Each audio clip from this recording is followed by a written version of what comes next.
À la page 10 de l'annexe N de mes notes de cours, on va maintenant couvrir ce qu'on appelle l'addition graphique de vecteurs lorsqu'ils sont en deux dimensions. Donc une méthode graphique si on veut, méthode qu'on utilise rarement, quoique des fois on l'utilise pour dessiner le vecteur, mais on va faire un calcul numérique. Mais là, ici on ne fait pas de calcul numérique, on irait par une méthode graphique. On va quand même l'utiliser possiblement dans certains laboratoires là, que nous allons faire ensemble. Donc, il y a deux méthodes que vous avez peut-être déjà, qui vous ont déjà peut-être déjà été présentées. Il y a ce qu'on appelle la méthode du triangle. Donc, je veux additionner A plus B pour calculer le vecteur S correspondant justement à A plus B, sachant que A a cette allure-là et que B a cette allure-là.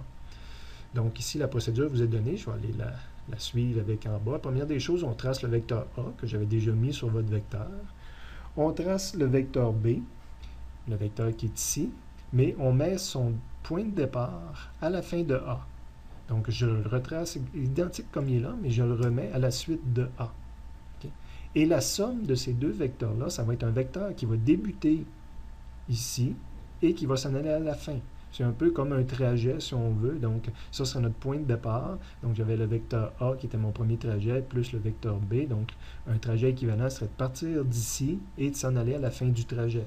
Donc, le vecteur somme, le vecteur qui correspond à A plus B, part d'ici et s'en va à la fin du deuxième vecteur.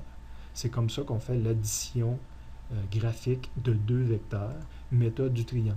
On peut arriver d'une façon équivalente avec ce qu'on appelle la méthode du parallélogramme, méthode intéressante, surtout lorsqu'on additionne des vecteurs qui sont à 90 degrés.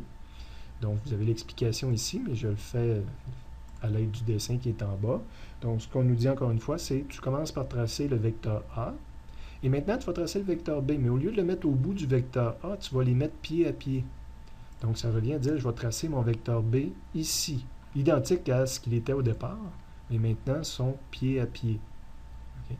Et tu vas fermer un parallélogramme. Donc, tu vas mettre un pointillé qui est parallèle à A, un pointillé qui est parallèle à B, de façon à fermer un parallélogramme de cette façon-là. On n'est pas toujours à angle droit, donc ça aurait pu être mon B, là, si jamais mon B aurait été comme ça aurait été possible. J'aurais tracé une droite qui est parallèle à A, puis j'aurais tracé une droite qui est parallèle à B, donc c'est pas obligé d'être parfaitement à angle droit. Okay. Et mon S, mon vecteur somme de ces deux vecteurs-là, étant donné que je traçais pied à pied, ben je vais encore partir du pied ici, mais maintenant je m'en vais au coin du parallélogramme. Donc ça, c'est mon vecteur S. Évidemment, ça donne le même vecteur. Le vecteur S qui est ici, c'est le même vecteur que le vecteur S ici. C'est deux méthodes différentes pour arriver au même résultat.